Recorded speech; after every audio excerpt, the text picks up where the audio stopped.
নমস্কাৰ, মোৰ কবিতাৰ শিৰোনাম বন্ধু। কবি বসন্ত কুমাৰ নাথ।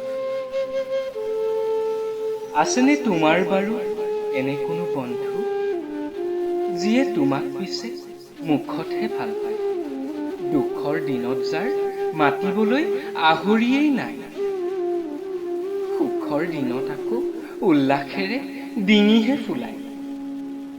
হয় জানো তুমি তেনে কোনোৰ বন্ধু, যি নিজৰ কথা কৈ তোমাৰ আগত জহায়, পদৰ গৌৰৱেৰে তোমাক মাপিবলৈ চায়, ক'বলগীয়াখিনি কিন্তু তোমাৰ পৰা গুপুতে ৰখায়।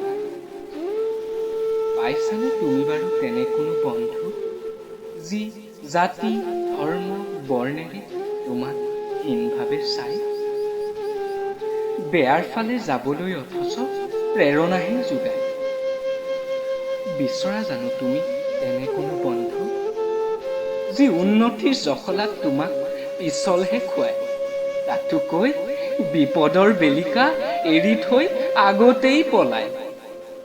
সেয়ে তেনে বন্ধুৰ কথা যিজনে পাহৰি পেলায়, নিজৰ মতে চলিবলৈ তেওঁ সুবিধাহে পায়, সেইজনেহে সুবিধা